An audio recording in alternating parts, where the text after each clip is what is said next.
तो सर जी जी बच्ची है सानिया 1274। तो वो कह रही है कि मेरी तबीयत बहुत खराब है और वो पता नहीं घर पे नहीं है, लाहौर है शायद। तो वो कह रही है कि मैं रिकॉर्डेड क्लास ले लूंगी, तो आप तो उसकी अटेंडेंस का कर लें। ओके ठीक है, वो मुझे फिर पर्सनली टेक्स्ट कर दे ताकि मुझे समझ आ जाए ना। फिर जब वो पर्सनली बच्चे टेक्स्ट करते हैं फिर मैं वहाँ पे उनसे जो है वो कोई क्विज विज भी पूछ लेता हूँ। लेकिन अगर वाकई इस तरह का केस है, ये नहीं कि बहाने नहीं करने का, ठीक है। अगर ओके वाकई जेन्युइन केस है तो उसके ऊपर मैं रिलैक्सेशन दूंगा, क्योंकि बेटा जो हमारे पास इस तरह की जो प्रॉब्लम्स हैं ये तो जेन्युइन है ना। लाइक अगर किसी की तबीयत खराब हो गई है, किसी का अल्लाह ना करे किसी फैमिली में किसी की डेथ हो गई है, या कोई बीमार है, या कोई शादी वगैरह, तो ये तो चीजें जो है वो जेन्युइन है। मजबूरियों को भी समझना चाहिए और दूसरों की खुशियों को भी समझना चाहिए। आप लोग भी बच्चों एक बार याद रखिएगा, सिर्फ मजबूरियों को नहीं समझते, खुशियों का भी, दूसरों की खुशियों का ख्याल रखते हैं। लाइक हम लोग क्या करते हैं, पुअर जो गरीब लोग होते हैं उनकी हम लोग हेल्प कर देते हैं कि चलो खाना वगैरह ये लोग खा लें। लेकिन लेट्स सपोज देखें, हम लोग क्या करते हैं, अपनी बर्थडे सेलिब्रेट करते हैं ना, हम लोग कोई फंक्शंस गैदरिंग करते हैं, तो सम टाइम आप लोग क्या करें, उन लोगों को कुछ वैसे ही मतलब बर्थडे उनकी, वो उन लोगों का भी तो दिल करता है ना कि वो लोग भी अपनी बर्थडे सेलिब्रेट करें, वो लोग भी अपनी खुशियां एंजॉय करें। तो सिर्फ ये बात ना याद रखें कि जी अगले की बस ये मजबूरी है कि उसने खाना खाना नहीं, अगले की और भी बहुत सारी चीजें हैं, अगले ने खुशियां भी तो एंजॉय करनी है। हो सकता है उनकी फैमिली में शादी हो और उन्होंने जो है वो कपड़े लेने हो सकता है उनकी बच्चियों ने चूड़ियां लेनी हो, लेकिन हम लोग क्या सोच रहे होते हैं, चलो जी शादी है तो इनको जो है ना वो आटा दे दो, इनको जो है वो घी ले दो। नहीं, ऐसा नहीं है। छोटी छोटी चीजों को भी देखें। जो जो छोटी चीजों से खुशियां मिलती हैं वो कभी भी बड़ी चीजों से नहीं मिलेगी। जो उनकी बच्चियों को चूड़ियां लेके देने से खुशियां मिलेंगी ना, वो कभी भी आप उनको सारा सामान लेके देंगे ना उससे नहीं मिलेगी। तो दूसरों की छोटी छोटी चीजों का भी हमेशा आपने अपनी लाइफ में ख्याल रखना है। समझ आई? Yes sir. उसके यस बाद सर। हम डेली रूटीन में भी ये बात याद रखें, डेली रूटीन में भी हम लोग कहीं ट्रैवल कर रहे हैं कहीं और चीज, तो इस तरह जो है वो, क्योंकि हर जो लोग होते हैं, जो भी वर्किंग वुमेन है, जो भी वर्किंग मैन है, बच्चों की रोजी के लिए जो है वो निकले होते हैं। सो हमेशा उनकी खुशियों का ख्याल रखें। लाइक मैं एक दफा ट्रैवल कर रहा था बस में, तो बस में बस होस्टेस होती है। अब देखिए हम लोग क्या, वो कितने अच्छे से हमें जो है वो सर्व कर रही होती है, बट देखिए उसकी एक मजबूरी होती है ना, तो कि वो जो है मतलब अपने घर को जो है वो सर्व कर रही है। उसके बाद आप लोग इंडस्ट्रीज में जाएंगे बच्चों, इंडस्ट्रीज में बहुत सारी वुमेन होती हैं जो कि बहुत मजबूर होती है। सो मजबूरी का ख्याल रखें। ऐसा नहीं है कि वो अगर आपसे छुट्टी मांग रही है तो जिस दिन की तबीयत है उसी दिन आपने छुट्टी देनी है, नहीं। हो सकता है उसने अपनी बेटी को शॉपिंग करवाने जाना हो सकता है उसके बच्चों ने कल कॉलेज जाना हो तो उसने उनको यूनिफॉर्म लेके देना हो। सो अगर आपसे इस तरह की वो रिलैक्सेशन मांगते हैं तो उनकी खुशियों का ख्याल रखें। सिर्फ दूसरों की मजबूरियों का ही नहीं ख्याल रखते, दूसरों की खुशियों का भी ख्याल रखते हैं। और एक बार याद रखिएगा, जब आप लोग दूसरों की खुशियों का ख्याल रखेंगे ना, तो इंशाल्लाह इंशाल्लाह इंशाल्लाह आपके दामन में बहुत ज्यादा खुशियां आने लग जाएंगी। तो ये बातें याद रखिएगा। अल्लाह ताला आपको बहुत खुश रखे और अल्लाह ताला आपको बहुत खुशियां दे। ठीक है बच्चों? सर फिर बस में क्या हुआ? जी जी। बस में क्या हुआ? आप हाँ अच्छा, बताना। वो बस में क्या हुआ, अच्छा वो ना क्या हुआ कि वो ना अब उनकी ना 24 आवर्स ड्यूटी होती है और 24 आवर उनको ना रिलैक्सेशन होती है। तो मैं इस्लामाबाद में था तब एमएस कर रहा था, तो मैं घर घर आ रहा था ना, तो मे बी उससे घर से कॉल आई हो, या फिर मे बी उसका वैसे ही दिल, हम लोग भी तो हैंड फ्री लगा के गाने वगैरह सुन लेते हैं ना, तो मे बी उसने वैसे ही गाने लगा, तो उसने एक दो बार ना स्टूडेंट ने बेल दी, लड़के थे तो उन्होंने बेल दी, उसको नहीं शायद सुनाई दी, या वो हो सकता है कि वो थोड़ा माउंटेनियस एरिया था, तो माउंटेनियस एरिया में वो वैसे भी सर्व नहीं करती ना, तो वो बाद में ना आके ना बोलने लग गए। तो उसने, मेरा ख्याल वो कॉल पे थी किसी के साथ, तो उस बेचारी ने ना कॉल भी बंद कर दी। मुझे लगा, इतना मुझे फील हुआ ना, मैंने कहा पता नहीं कि शायद किसी के घर से कॉल थी, या हो सकता है उसकी किसी फ्रेंड की कॉल हो, तो उसके सामने देखे ना किस तरह डिग्रेड की है। तो अगले बंदे को भी फील हुआ होगा कि नहीं ये हमारा बंदा जो है ये जॉब करता है तो इसकी इस तरह से डिग्रेड, नहीं ये ऐसे नहीं, कोई बात नहीं। अगर उसने जो है वो आपको सर्व नहीं किया कोई बात नहीं, अगर वो गाने ही सुन रही थी मे भी उसने गाना बंद किया हो या उसने मतलब कॉल बंद की हो, लेकिन उसने बटन प्रेस किया तो मुझे फील हुआ कि नहीं, ऐसे नहीं होना चाहिए। तो अगर आप देखें, अगर आप माना कि आपको प्यास लगी हुई है या आपको किसी चीज की जरूरत है, लेकिन आप अगले की खुशियों का भी तो ख्याल रखें। ठीक है, हम लोग दूसरों को डांट देते हैं, हम लोग क्या करते हैं, टीचर्स की और जो हम लोगों से हाई रैंक लोग होते हैं उनकी तो बहुत इज्जत करते हैं, लेकिन हम लोग क्या करते हैं, शॉपिंग करने जा रहे होते हैं तो जो बेचारा पार्किंग एरिया में जो 10 रुपए लेने के लिए खड़ा होता है ना पार्क में, उसकी हम लोग इतनी इंसल्ट कर देते हैं। और शॉपिंग मॉल्स में जो लोग हमसे 500 हजार हजार ज्यादा रेट की चीजें हमें दे रहे होते हैं, उनकी हम लोग रिस्पेक्ट करते हैं।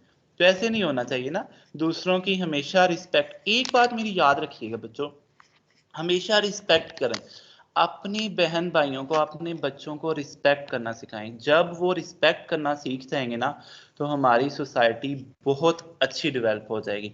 स्पेशली फीमेल्स की रिस्पेक्ट, औरत का एक रुतबा है ना, लाइक औरत माँ है तो उसके कदमों के नीचे जन्नत है, अगर बेटी है तो उसके बाप की बख्शिश हो जाती है, अगर एक बीवी है तो वो अपने बच्चों के लिए जन्नत बनी हुई है। ठीक है, तो ये चीज है ना औरत का जो, लाइक मैं आपको एक एग्जांपल देता हूँ, अच्छी चीजें भी सीखनी चाहिए, ये कोर्स तो हम लोगों ने कवर करना ही है। हजरत आयशा थी ना बच्चों, तो उनकी जब शादी हुई थी हुजूर पाक के साथ, तो उनकी ना एज बहुत कम थी, मतलब कि वो बिल्कुल टीनेजर से भी थोड़ी ना छोटी थी। तो उनके अंदर बहुत सारी ऐसी चीजें थी, लाइक उन्होंने गुड़ियों के साथ खेलना, उन्होंने क्या करना, एक दफा काफिला जा रहा था तो उन्होंने ना आप सल्लल्लाहु अलैहि वसल्लम को कहा कि मेरे साथ रेस लगाएं। तो ऐसा नहीं था, काफिले में देखें अब दूसरे मर्द भी थे, लेकिन आपने उसकी खुशियों का ख्याल रखा, आपने कहा हाँ चलो आयशा रेस लगाते हैं। एक बार आप आगे चले गए, एक बार आयशा जीत गई, मतलब एक, हालांकि जीतना तो शायद हजूर पाक नहीं था, लेकिन आपने खुद उसको कहा कि चले ये भी खुश हो जाए। उसके बाद अक्सर वो लेट हो जाती थी ना, तो वो दरवाजे के बाहर जो है ना वो आपका वेट करती रहती थी, फिर दरवाजे से बाहर झांक कर बार बार देखना। हमारे ही घरों में क्या होता है, अगर बहन बाहर देख रही होती है तो भाई उसको डांट देता है, भाई ऐसा नहीं होता ना, आप इज्जत करें। जब बच्चों हमारा भाई बहनों की इज्जत करना शुरू हो जाएगा ना, हमारा बेटा अपनी माँ की इज्जत करना शुरू हो जाएगा ना, तब वो जब बाहर भी सोसाइटी में जाएगा ना, वो दूसरी औरतों की भी इज्जत करेगा। फिर ये हमारे आजकल हमारे माशरे में ये बहुत ज्यादा जरूरत है। ठीक है, अपना माइक बंद करें जिनकी तरफ ये प्रॉब्लम आ रहा है। तो ये मैं बात बता रहा था कि जब हजरत आयशा का इतना ख्याल रखते थे कि उनकी बहुत टीन एजर में शादी हो गई थी, तो आपने कभी भी उनको मना नहीं किया था कि तुमने आयशा ये नहीं करना, तुमने, वो नाराज हो जाती होती थी अक्सर आपसे, तो आप उनको मना लिया करते थे। हमारी तरफ क्या होता है कि शादियां होती हैं, उसके बाद जो है वो 1 महीने बाद कह देते हैं इसकी तो मेरे साथ बनती ही नहीं है, इसका देखिए एक बेटी है ना, वो अपने बाप के घर से आई है, 24 साल उसने अपने बाप के घर गुजारे हैं, और उसने अपने तरीकों से लाइफ गुजारी है, वो बड़ी लाड प्यार से रही है, तो क्या वो आपके लिए 24 दिनों में बदल जाएगी? नहीं, वो 24 दिनों में तो नहीं बदलेगी ना। आहिस्ता आहिस्ता करें, हो सकता है उसमें जो है वो सुबह लेट उठने की आदत हो, क्योंकि माँ बाप का घर तो एक बड़ा लाड प्यार वाला होता है ना। तो हम लोग क्या कह रहे होते हैं कि 15 दिन में इसकी सारी रूटीन बदल जाए, तो ऐसा नहीं करना चाहिए ना। दूसरों की खुशियों का ख्याल रखें और दूसरों के साथ सिंपैथी रखें। ठीक है, इसी तरह ये मतलब शादीशुदा कपल्स में होता है जी कि उसकी तो मेरे साथ बनती ही नहीं है, उसकी तो मेरे साथ नेचर ही नहीं मिलती, नहीं ऐसी कोई बात नहीं। आप टाइम दें, एक बच्चे ने अपने ही घर में 24-25 साल गुजारे हैं, जो उसकी 24-25 साल में आदतें डेवलप हुई हैं वो 24-25 दिन में थोड़ी ना बदल सकती। तो ये चीजें रखें और रिस्पेक्ट करें, हमेशा रिस्पेक्ट करें। लाइक मैं था ना, मैं अपनी टीचर्स की बहुत रिस्पेक्ट करता हूँ, मैं जो अपोजिट जेंडर फीमेल्स की बहुत ज्यादा रिस्पेक्ट करता हूँ। तो मैंने ये चीजें कहाँ से सीखी? मैंने ये चीजें घर से सीखी।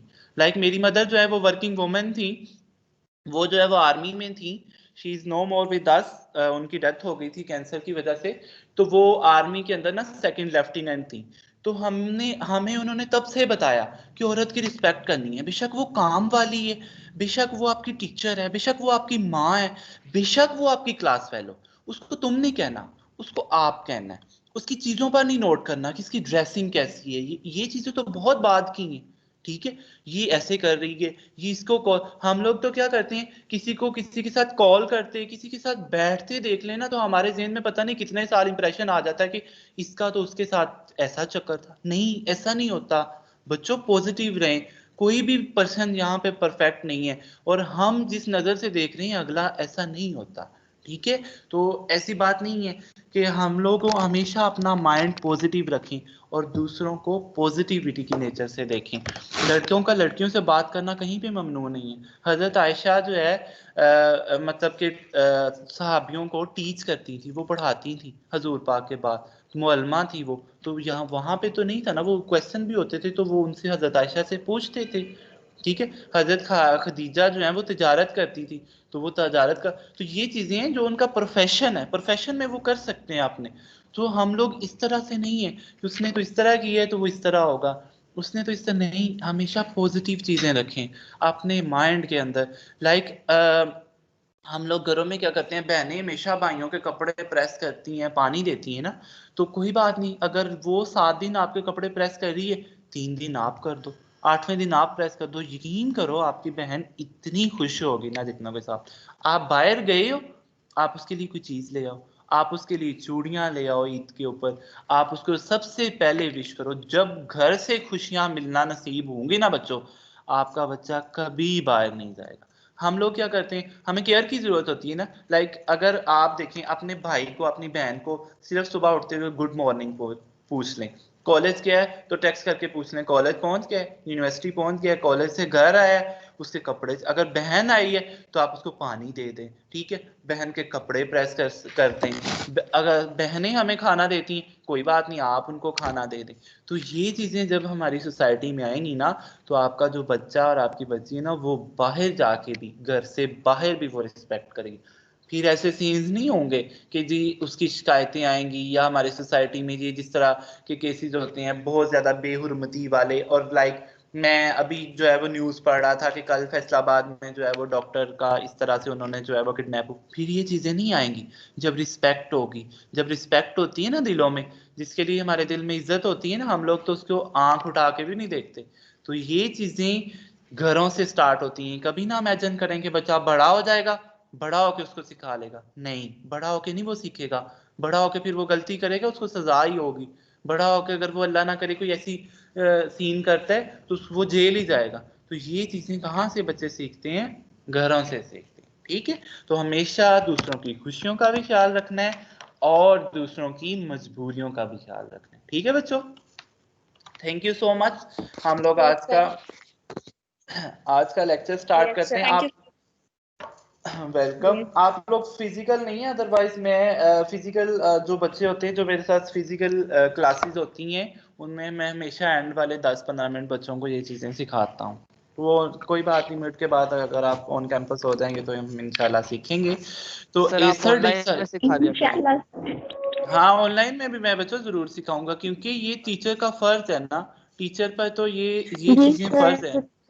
और टीचर जज़ाकल्लाह की तो सर। एक बहुत ज्यादा रिस्पेक्ट है। और बच्चों एक बात याद रखिएगा, जो चीजें मैंने आपको सिखानी है, लाइक क्यों, क्योंकि मैं आपसे, लाइक आप लोग इनटेक हुए थे 18 में, तो मैं 18 में पास आउट हुआ। सो मेरा आपका डिफरेंस इतना है कि मैं आप लोगों की साइकी को समझता हूँ। मुझे पता है कि आप लोगों के क्या इश्यूज हैं, आप लोगों की क्या सोच है।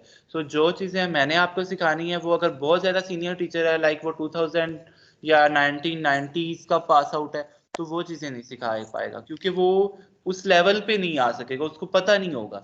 तो मुझे पता होता है स्टूडेंट्स की मजबूरियों का। मैंने स्टूडेंट्स के साथ कभी बहुत सख्ती नहीं की, मैं हमेशा बहुत पोलाइट होता हूँ, बहुत रिस्पेक्ट करता हूँ स्टूडेंट्स की, और बहुत अच्छे से उनको डील भी करता हूँ, क्योंकि मुझे पता है ना स्टूडेंट्स की।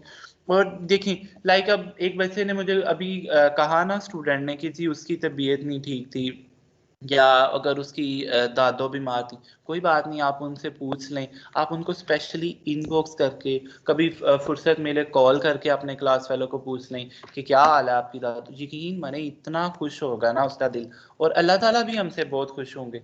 ये बातें मेरी क्लास याद रखिएगा। आपके अमाल से नहीं आपको कभी भी जो है वो जन्नत मिलनी, आपकी आखिरत संवरनी। एक औरत थी, तो उसका प्रोफेशन क्या था, वो नाचने वाली थी, डांसर थी। तो वो क्या करती थी, उसने सारी उम्र डांस ही किया और आगे लड़कियों को भी इसी तरह सिखाया ये चीजें। लेकिन वो सिर्फ जब अजान होती थी ना, तो तब क्या करती थी, वो दुपट्टा ले लेती थी और वो खामोश हो जाती थी, और जो उसके पास स्टूडेंट्स आती थी ना डांस सीखने, उनको खामोश करवाती थी। अब देखिए, उसने सारी उम्र गलत काम किया, उसका प्रोफेशन ही गलत है, ठीक है। लेकिन क्या है कि उसने सिर्फ ये काम किया और वो जन्नत में चली गई। क्यों? क्योंकि उसने दीन की रिस्पेक्ट की, उसने अजान की रिस्पेक्ट की। तो ये मैं चीज़ें सिखाता हूँ कि रिस्पेक्ट जब आ जाएगी ना, लोगों की रिस्पेक्ट, दीन की रिस्पेक्ट, उसके बाद नमाज की रिस्पेक्ट, अजान की रिस्पेक्ट, उसके बाद सेल्फ रिस्पेक्ट, जब रिस्पेक्ट आ जाएगी तब आप लोग जो है वो जन्नत के हकदार होंगे। अमाल तो बहुत दूर की बात है, अमाल तो यकीन करें आप सारी उम्र नमाजें पढ़ते रहे ना, आपको नहीं पता कि आप जन्नत में जाएंगे या नहीं जाएंगे। लेकिन अगर आप रिस्पेक्टेड है ना, तो आप यकीन करें अपनी आखिरत संवार लेंगे। उसके बाद देखें जितने भी सहाबी थे, हजरत उमर और हजरत अबू बकर, वो उन्होंने इस्लाम कबूल किया था 40 साल के बाद। सो 40 साल पहले उन्होंने बहुत कुफर किए, बहुत गाने भी सुने, सब कुछ सुना उन्होंने जो है ना। हजरत उमर तो लाइक हजरत उमर की जो अगर हम हिस्ट्री पढ़ें तो वो कुरान पाक की तिलावत हो रही थी तो वहां से मुतासर हुए थे ना। तो वो लेकिन पहले वो नहीं सुनते थे कि कुरान पाक पढ़ा जा रहा होता था, मतलब कितनी बेअदबी वो करते थे। लेकिन फिर क्या देखें, उन्होंने इस्लाम कबूल किया 40 साल, एक उम्र का मतलब मोर देन हाफ एज होती है। तो उसके बाद उन्होंने इस्लाम कबूल किया और अपने आप को 20 सालों में इतना संवार लिया कि उनको जन्नत में जो है वो दुनिया में खुशखबरी मिल गई कि आप जन्नती हैं, अशरा मुबशरा वाले जो साहबी थे। तो ये दीन तो बच्चों बहुत दूर की बात है, पहले इंसानियत सीखें, पहले रिस्पेक्ट सीखें, पहले मैनर सीखें, ठीक है। तो आप लोगों ने क्या करना है, घरों से स्टार्ट करनी है, अपने बहन भाइयों को घरों में तरबियत देनी है। और यकीन करें आपके बच्चे की जब अब आपका बेटा, आपका भाई अपनी बहन की रिस्पेक्ट करना शुरू हो जाएगा, अपनी कजन्स की रिस्पेक्ट करना शुरू हो जाएगा, वो बाहर भी रिस्पेक्ट करेगा, यकीन करें। और उस दिन अपनी तरबियत पे आप फख्र महसूस कर लेना मेरे स्टूडेंट्स, जिस दिन आपका बच्चा बाहर जाए और उसकी नज़र से एक दूसरी औरत जो है वो महफूज रहे, मतलब दूसरी औरत उसकी कस्टडी में भी, लाइक वर्किंग वुमेन है ना, वो जब इंडस्ट्री में अपने आप को सेफ महसूस करे दूसरे लोगों के होते हुए, तो समझ लेना दूसरे लोगों की तरबियत अच्छी है। और वो जिस माँ ने की है, जिस बाप ने की है, जिस बहन ने की है, जिस भाई ने की है, वो अच्छे हैं, ठीक है। और ऐसा नहीं है हमारी सोसाइटी गंदी है, हमारी सोसाइटी बहुत अच्छी है, इसमें बहुत ऐसे लोग अच्छे भी हैं जिनकी जो है तरबियत बड़ी अच्छी हुई हुई है। सो सिर्फ जो है ये चीज़ें सीखने की जरूरत है। चलें अब हम आते हैं एसरडिसाइजिंग के ऊपर। एसरडिसाइजिंग में स्टूडेंट्स हम लोग क्या करते हैं, फैब्रिक को ट्रीट करते हैं। एक्सक्यूज मी जी जी बेटा। सर, मेरा एक क्वेश्चन था सर, मैंने जी आपसे पूछना था जो हमारी ये एंजाइम डिसाइजिंग है, जी जी एंजाइमेटिक सर, हम लोग साइज मटेरियल तो मतलब अपने वापजान की शीट पे यूज़ करते हैं, तो जी। सर ये जो हर टाइप के वापजान पे हम लोग यूज़ करते हैं, तो सर ये जो एंजाइमेटिक डिसाइजिंग है ये हर टाइप के फैब्रिक पर कर सकते हैं हम लोग? तकरीबन हर वोवन फैब्रिक के ऊपर हम लोग जो है वो इंजाइमेटिक डिसाइजिंग करते हैं, लेकिन इंजाइमेटिक डिसाइजिंग की दूसरी टाइप से थोड़ी लाइट है, मतलब इतनी रिएक्टिव नहीं है। लाइक अगर हम एसर डिसाइजिंग देखेंगे ना, एसर से लाइक हम लोग किसी भी चीज़ को तेजाब से वाश करते हैं ना, तो वो बहुत अच्छी वाश हो जाती है।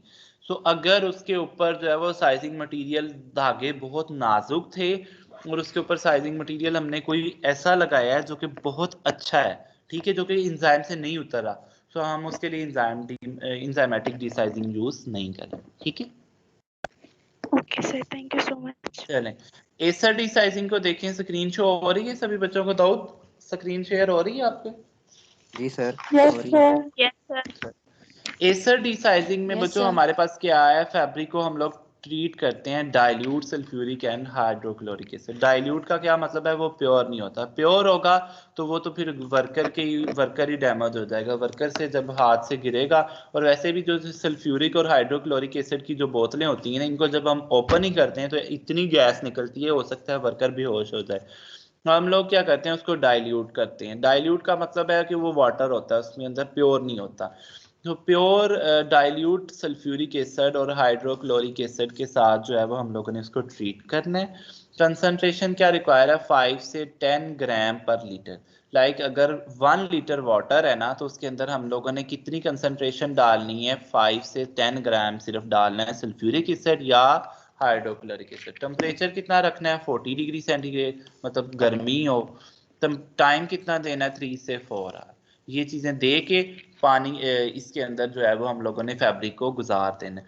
एसिड क्या करता है, एसिड अटैक करता है उसी तरह polymer chains of starch, starch की पॉलीमर चेन्स के ऊपर जाके अटैक करता है due to chain cleavage. Chain cleavage का मतलब है चेन ब्रेक हो गई, ठीक है।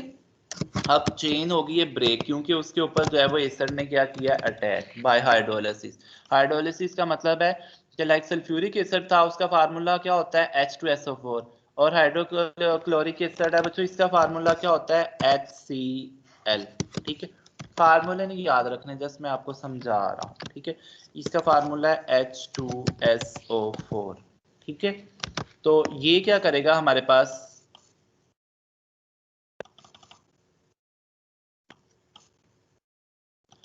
ये क्या करेगा, उसकी करेगा हाइड्रोलिसिस। हाइड्रोलिसिस का क्या मतलब है कि ये जो H है ना, ये H2, ये हाइड्रोजन, ये उसकी ऑक्सीजन साइड के ऊपर जाके रिएक्ट करेगा और वाटर बना देगा, ठीक है। ये सल्फ्यूरिक उसकी दूसरी साइड के ऊपर जाके रिएक्ट करेगा, ठीक है। Of starch molecule short water soluble, और उसको क्या बना देता है, वाटर सॉल्युबल। सो एसिड डिसाइजिंग के अंदर बच्चों हम लोग क्या करते हैं, सल्फ्यूरिक एसिड लेते हैं या हाइड्रोक्लोरिक एसिड, और वो डाइल्यूट होता है, और उसकी कंसंट्रेशन कितनी होती है 5 से 10 ग्राम पर लीटर। टेम्परेचर कितना होता है, ऑलमोस्ट 40 डिग्री सेंटीग्रेड।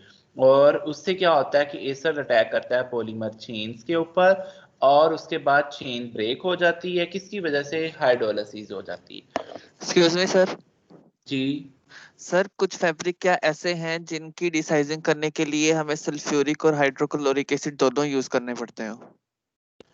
हो सकता है, लेकिन याद रखिएगा एसिड और लाइक बहुत नाजुक फैब्रिक लाइक जो सिल्क है वो तो यस सर। खराब ही हो जाएगी अगर आप एसिड उसके ऊपर अप्लाई करेंगे। तो ये उन फैब्रिक्स है लाइक जूट है, लाइक सीसल है, जो सख्त फैब्रिक हैं उनके लिए जो है वो हम लोग एसिड डिसाइजिंग, या वो वाले फैब्रिक्स जिनके ऊपर साइजिंग मटेरियल बहुत स्ट्रॉन्ग किस्म की लगी हुई है, जस्ट ये उनके लिए ओके होगा, सर, ओके सर, ठीक थैंक है। यू। तो ये नॉट सेफ अबव 10 ग्राम पर लीटर एंड 50, अब सेफ नहीं होगा अगर आपने इसकी क्वांटिटी 10 ग्राम यूज कर ली है, क्योंकि आपने एसिड ज्यादा यूज कर लिया है तो आपका फैब्रिक डैमेज हो जाएगा, या आपने टेम्परेचर ज्यादा यूज कर लिया, क्योंकि अगर टेम्परेचर भी ज्यादा यूज हो, टेम्परेचर भी ज्यादा हो तो जो एसिड है ना वो चीज को डैमेज कर देते हैं। तो इसके अंदर हम लोगों ने कंसंट्रेशन भी 5 से 10 ग्राम पर लीटर रखनी है, टेम्परेचर भी हम लोगों ने कितना रखना है 40 डिग्री सेंटीग्रेड।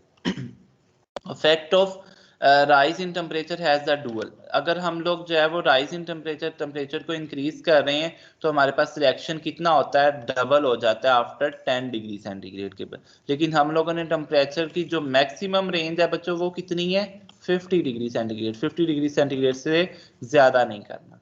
और टेम्परेचर हमने यहाँ पे कितना दिया 40, मतलब अगर हम 20 देंगे तो उसके बाद हम 30 देंगे, तो 20 से 30 10 डिग्री राइज हुआ है तो उसकी रिएक्शन की एबिलिटी कितनी हो जाएगी, डबल हो जाएगा।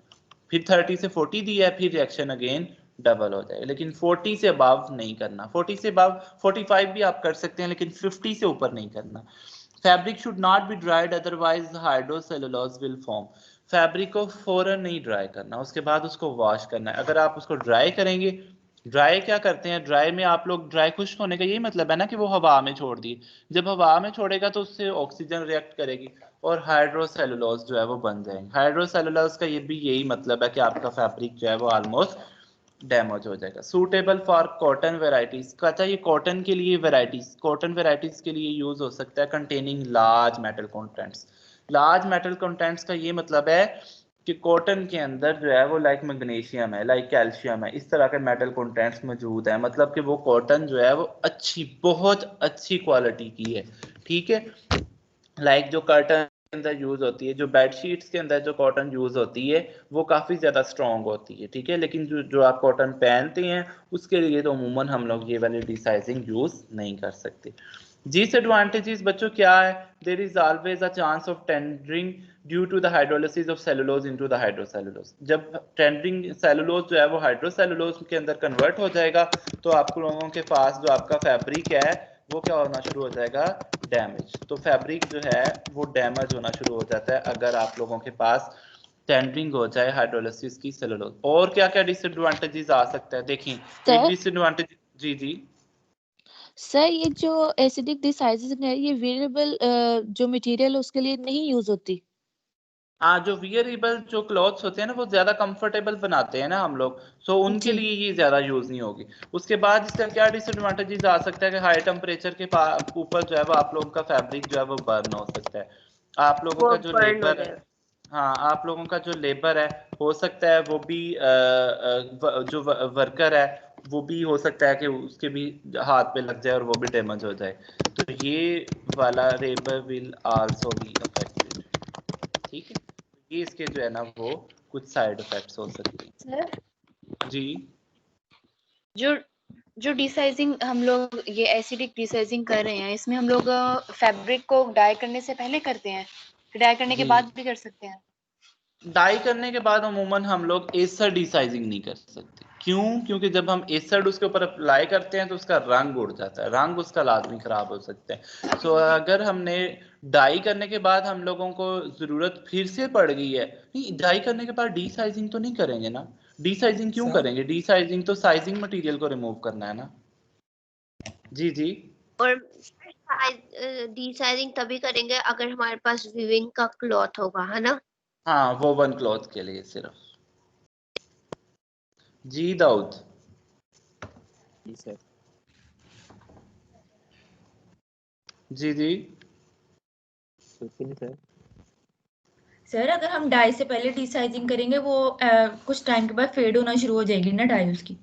बिल्कुल ऐसे ही है, कुछ टाइम के लिए वो फौरन ही वो जो है ना वो डिग्रेड होना शुरू हो जाएगा। सर डिस्पर्स डाई जो हम करते हैं मतलब पॉलिस्टर के ऊपर या नायलॉन वगैरह उस पे डिस्पर्स डाई करते हैं, तो उसके लिए अगर हम एसिड डिसाइजिंग करें तो उस पे भी कोई इफेक्ट पड़ेगा?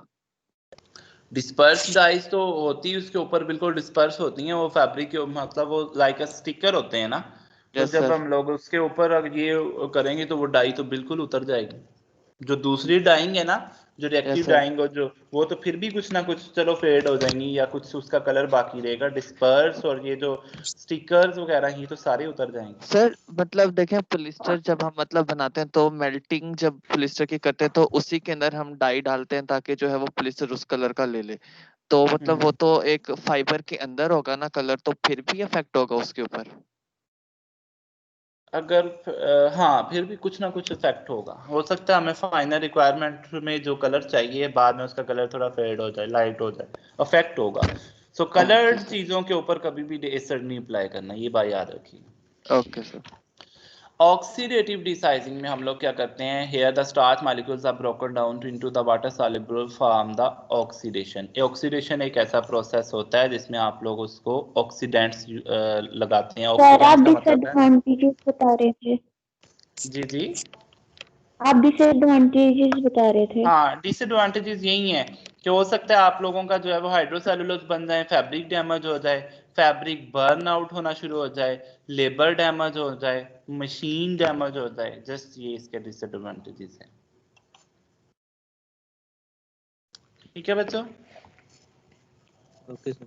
जी सर। सर फिर इसके लिए तो हमें जी इसके सर। लिए तो फिर हमारा जो प्लॉट होगा उसको वो भी बहुत एहतियात के साथ हम यूज करना पड़ेगा, मतलब उसकी भी कोई एक स्पेसिफिक टाइप होगी जो हम यूज कर सकते हैं एसिड के दौरान, क्योंकि वो जी पॉट के साथ भी तो रिएक्ट कर सकता है। जी ऐसे ही है बिल्कुल। ठीक है, उसके बाद देखिए हमारे पास स्टूडेंट्स है ऑक्सीडेटिव डिसाइजिंग। ऑक्सीडेटिव डिसाइजिंग में आप लोग क्या करते हैं, स्टार्च मॉलिक्यूल्स को ब्रोकन डाउन करते हैं वाटर सॉल्युबल बाय ऑक्सीडेशन। कोई आप ऐसा केमिकल डालते हैं जो कि उसी ऑक्सीडेशन कर सके। ऑक्सीडेशन का क्या मतलब है कि उस केमिकल का जो ऑक्सीजन है वो उसके साथ रिएक्ट कर सके, उसको ऑक्सीजन दे सके।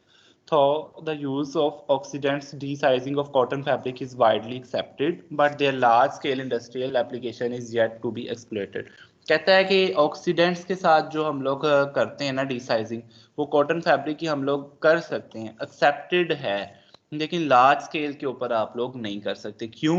क्योंकि फैब्रिक डैमेज होने का खतरा है। ठीक है, यहाँ पे भी the most important aspects of oxidizing agents are that they can be applicable to the wide range of fabrics, size content of which is often not known। अगर हमारे पास साइज कंटेंट एक ऐसा है जो कि हमें पता ही नहीं है कि इसके ऊपर फैब्रिक के ऊपर कौन सा साइजिंग मटेरियल वीविंग वालों ने अप्लाई किया है, लाइक वीविंग मिल्स और होती हैं ना, प्रोसेसिंग मिल्स और होती हैं, तो हमें पता ही नहीं है, हमें उनको भूल गया है या उन्होंने हमें बताया ही नहीं है कि इसके ऊपर साइजिंग मटेरियल कौन सा है, और हमें लग रहा है कि स्टार्च भी नहीं है, वैक्स भी नहीं है, तो हम लोग उसके ऊपर फिर ऑक्सीडेटिव डिसाइजिंग करते हैं, और ये कॉटन के ऊपर लो लेवल के ऊपर एक्सेप्टेबल है, लेकिन ये इंडस्ट्री में प्रेफर नहीं की जा सकती। ठीक है, इसमें कौन सी चीज़ें यूज़ होती हैं? Sodium hypochloride, sodium hypobromide and sodium potassium persulphate. अब देखें जिसमें सोडियम यूज़ हो रहा है ना, कास्टिक सोडा टाइप, तो अगर ये फैब्रिक के अंदर होगा ना, ये वैसे भी जो फैब्रिक्स इनसे बने होते हैं, आप लोगों ने देखा होगा कॉटन के जो फैब्रिक्स हैं, जो अक्सर क्या होता है कि वो कुछ अरसे के बाद जो है उसमें क्रीजेस आना शुरू हो जाती हैं, या वो कुछ ऐसे फैब्रिक्स होते हैं जिनको जो है वो बाद में जो है ना वो उनकी स्ट्रेंथ नहीं उस तरह से रहती, उनमें जो है वो टुक लगना शुरू हो जाते हैं, कट लगना शुरू हो जाते हैं। तो उसकी क्या रीज़न होती है कि उसमें जो है वो कोई ना कोई ये वाला केमिकल यूज़ हुआ होता है। तो हम लोग प्रेफर नहीं करते, लेकिन ये बस आपने ये बात याद रखनी है कि ऑक्सीडेटिव डिसाइजिंग के अंदर कैसे वो स्टार्च मॉलिक्यूल टूटता है, बाय ऑक्सीडेशन। कौन कौन से केमिकल यूज हो सकते हैं? सोडियम हाइपोक्लोराइड, सोडियम हाइपोब्रोमाइड और पोटाशियम परसल्फेट। और हम लोग कब अप्लाई करते हैं? जब हमें साइज कंटेंट का पता ही नहीं है कि इसके ऊपर जो है वो कौन सा साइज कंटेंट जो है वो अप्लाई हुआ है। और उसके बाद क्या है कि ये चीज़ आ गई। उसके बाद oxidative desizing the method is not much use either because it degrades the cellulose fibre. ये भी उसी तरह जो है वो आप लोगों के जो फाइबर्स है उनको ख़राब करता है, तो इसलिए जो है वो हम लोग इनको यूज़ ही नहीं करते। ठीक है, एवेल्युएशन ऑफ डीसाइजिंग का मतलब है कि डीसाइजिंग हो गई। आपको कैसे पता है कि अब इसके ऊपर डीसाइजिंग है या नहीं, मतलब साइज मटेरियल अभी है या नहीं? तो आप लोगों ने उसके लिए कुछ टेस्ट होते हैं। क्या टेस्ट हो सकते हैं? A drop of iodine solution. Iodine solution का जो है वो टेस्ट स्पेसिमन के ऊपर, मतलब फैब्रिक के ऊपर लगाएं, resulting in the characteristic blue colour. अगर तो आयोडीन का कलर जो है वो ब्लू हो जाए तो is the universe test for identifying the starch, तो इसका मतलब उसके ऊपर स्टार्च है। लेकिन अगर आपने आयोडीन फैब्रिक के ऊपर लगाई और वो ब्लू कलर नहीं हुआ, कोई और कलर, रेड कलर स्पेशली दे रहा है, तो इसका मतलब है कि उसके ऊपर जो है वो स्टार्च रिमूव हो गया और हमारी डिसाइजिंग हो गई। ठीक है, it can be use as a qualitative test to show whether all the starch was removed. इससे हम टेस्ट कर सकते हैं। एब्सेंस ऑफ ब्लू कलर, अगर ब्लू कलर नहीं आया तो इसका क्या मतलब है कि स्टार्च रिमूव हो गए। The intensity of colour is the same what related to how much left. अगर ब्लू कलर बहुत डार्क आया इसका मतलब बहुत ज्यादा स्टार्च रह गया, और अगर ब्लू कलर जो है वो काफी लाइट आया तो इसका क्या मतलब है कि थोड़ा सा स्टार्च रिमूव हुआ है और थोड़ा सा स्टार्च जो है वो रह गया। ठीक है बच्चों, एक्सक्यूज तो मी सर। इस जी बोलें। सर इसमें हम ये तो नहीं ना फिर कह सकते कि कौन सी डिसाइजिंग सबसे बेस्ट है। अब हम फिर इसमें यही कहेंगे कि हर फैब्रिक की इंटेंसिटी को देखते हुए हम वो डिसाइजिंग जो है वो मेथड अप्लाई करते हैं। हाँ मोस्टली। अच्छा, उसमें ये चीज़ है हम लोग ज्यादा करते हैं, आप लोगों को समझ आ गई होगी तीनों टाइप्स पढ़ के, कि ज्यादा हम लोग जो है वो यूज करते हैं एंजाइमेटिक। उसके बाद अगर हमें ये नहीं पता कि हम लोगों के पास कौन सा साइजिंग मटेरियल अप्लाई हुआ है, तो फिर हम लोगों ने करनी है ऑक्सीडेटिव। ठीक है, और ऑक्सीडेटिव इन चीज़ों से करनी है। और उसके बाद जो है एसर डिसाइजिंग हम लोगों ने तब करनी है अगर हमारे ऊपर जो है वो साइजिंग मटेरियल बहुत ज़्यादा स्ट्रिक्ट किस्म का लगा हुआ, बहुत ज़्यादा स्ट्रॉन्ग किस्म का लगा हुआ, तब हम लोगों ने इसे डिसाइजिंग करनी है। लेकिन जो इंडस्ट्री के अंदर मोस्टली जो यूज़ होती है वो हमारे पास क्या यूज़ होती है? इंजाइमेटिक डिसाइजिंग। क्लियर है? Enzymatic, yes sir. सर अगर हमें सर उसका साइज मटेरियल ही नहीं पता तो हम लोग कैसे ऑक्सीडेटिव साइजिंग करेंगे कि उसमें सोडियम हाइपोक्लोराइड डालना है या सोडियम हाइपोब्रोमाइड डालना है, अगर हमें उसके साइज मटेरियल का ही नहीं पता होगा? अगर हमें उसके साइज मटेरियल का ही नहीं पता तो हम लोग जो है वो किस तरह से उसके अंदर जो है वो मतलब ऐड उसका करेंगे? केमिकल कौन सा सिलेक्ट करेंगे, हमें कैसे पता लगेगा हमने केमिकल ये कौन सा सिलेक्ट करना? हाँ, हमें फैब्रिक का तो पता है ना। अगर कॉटन है, मोस्टली कॉटन के लिए सोडियम हाइपोक्लोराइड और सोडियम हाइपोब्रोमाइड, अगर कॉटन की पॉलिस्टर के साथ मिक्सर है, ये है कि किस फैब्रिक के लिए किसके लिए अप्लाई करते हैं। लेकिन चूंकि वो आप लोगों की मेजर फील्ड नहीं है, इसलिए वो मैंने उसके अंदर स्लाइड से स्किप कर दी है। मैंने जस्ट ये जो है वो आपको बताया है कि हम लोग जो है वो कौन कौन सा केमिकल यूज कर सकते हैं। क्लियर? Yes sir. सर जी सर। जी जी सर। सर अगर जी सर अगर मतलब एक फैब्रिक पे हम एक ही तरह की डिसाइजिंग कर सकते हैं।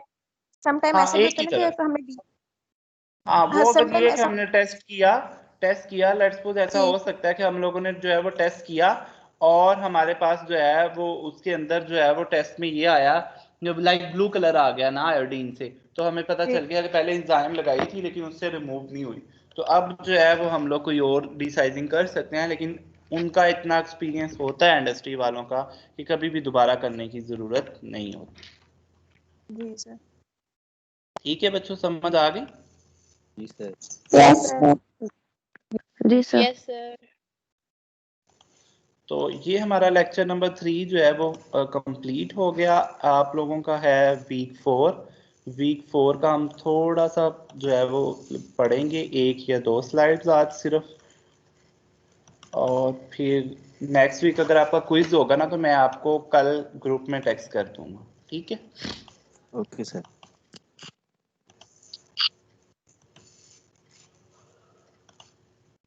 सर क्विज के सर वो बारे में क्विज थोड़ा और क्या कह रहे हैं? सर क्विज के बारे में थोड़ा गाइड कर दीजिएगा हमें। क्विज में शॉर्ट क्वेश्चन होंगे। कि सर स्क्रीन शो ओरल हो रही है फॉर्म में आपको? होगा या स्क्रीन शो हो रही नो है? नो सर नहीं नो हो सर। और सर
चले आप देखें।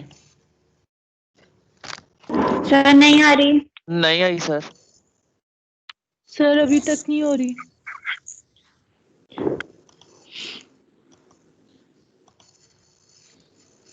अब हो रही शो? यस जी सर। सर। जी यस सर।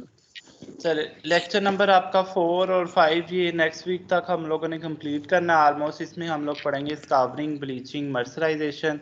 स्कावरिंग की आज जस्ट हम इंट्रो देखेंगे, जस्ट 2 स्लाइड्स पहली कि स्कावरिंग होता क्या है, क्या क्यों करते हैं, क्या ऑब्जेक्टिव्स हैं स्कावरिंग। अच्छा, हम लोगों ने सिंचिंग में प्रोट्रूडिंग फाइबर्स रिमूव कर लिए, डीसाइजिंग में साइजिंग मटेरियल भी हम लोगों ने रिमूव कर लिया।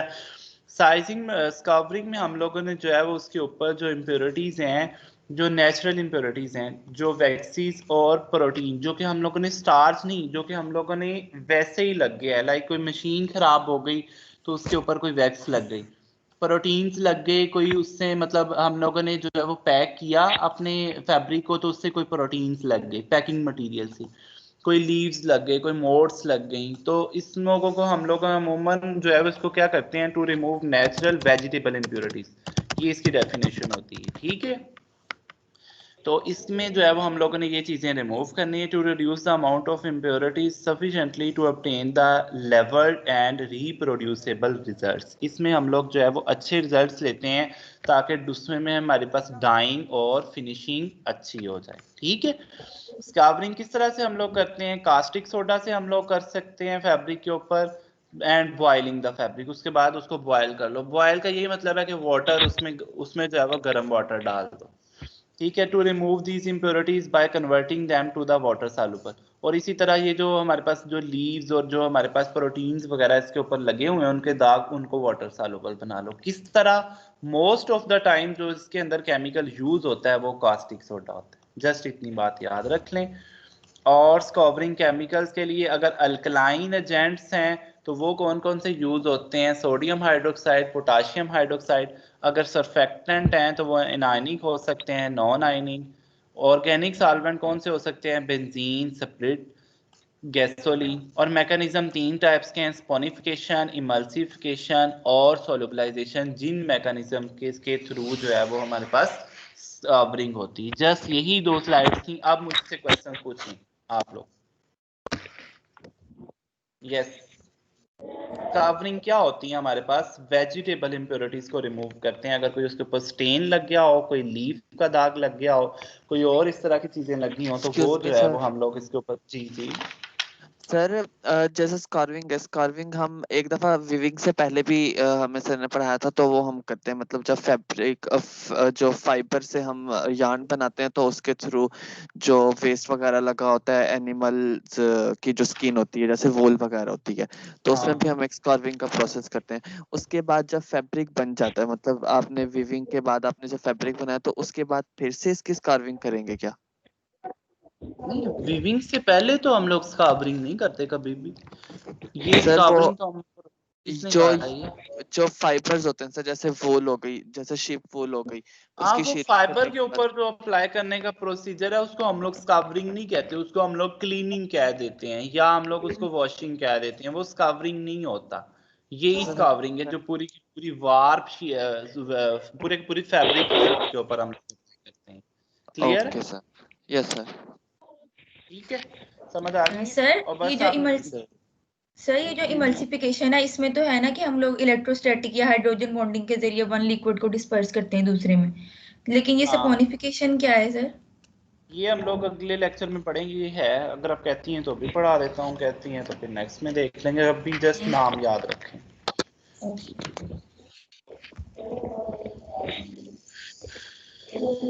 ठीक है स्टूडेंट्स, अटेंडेंस मार्क करते हैं।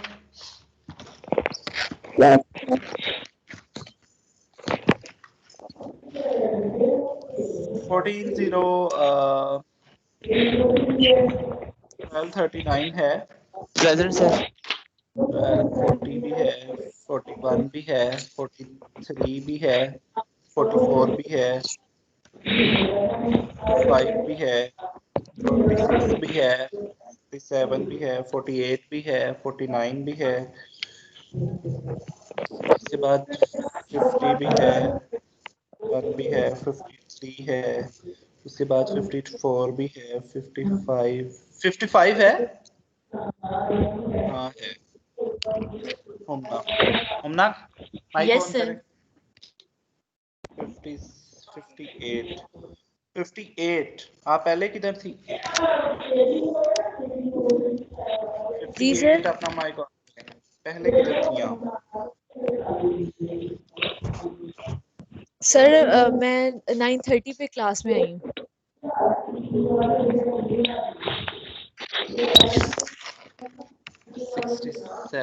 66 भी है, 67 भी है, 68 भी है, 67। Yes sir. एसआरडी साइजिंग क्या होती है? सर आता है मुझे, मैं क्या हुआ? बताती हूँ सर, एक भी मैं बताती हूँ आप।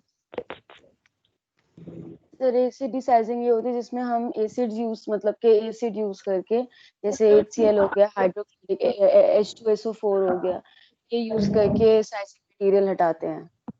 76 भी है? नहीं, 77 है, 8 भी है, 9 भी है, 80 भी है, 82 है, 13 05 है, और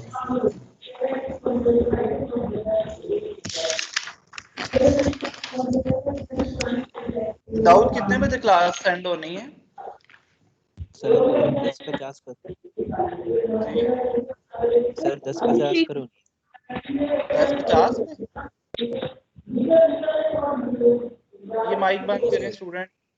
12 अपना माइक बंद करें।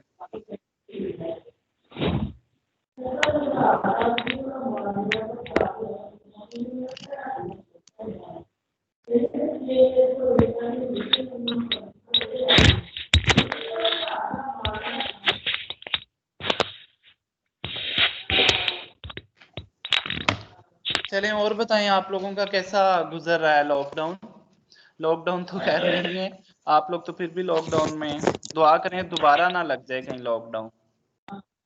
सर कह तो रही जाएगा सर लग रहा है अब सर चांसेस अब है लग नहीं रहा है है इस्लामाबाद में सर लग मेरा रहा है। क्वेश्चन रहता था जी सर बोलें। सर जी मैं पहले क्लास क्वेश्चन में वाले थोड़ा बोलें। सर मैं क्लास में थोड़ा लेट आ गया था तो वो फिर मेरा क्वेश्चन रहता है बाकी मतलब बाकी से आपने कर लिया था 1240 अब्दुल्ला सर पूछें। लो जी, अब तो नहीं पूछ सकता आप क्लास में क्यों लेट आए थे भाई, इस तरह तो सर सभी कहेंगे सर अब नहीं पूछ नहीं लें। नहीं नहीं सर मैं सिर्फ सर 10 मिनट ऑलमोस्ट लेट हुआ था तो वो मेरा रोल नंबर गुजर गया था। चले नेक्स्ट टाइम नहीं लेट होना, पूछूंगा मैं जी नेक्स्ट सर टाइम। जी सर। Excuse me sir.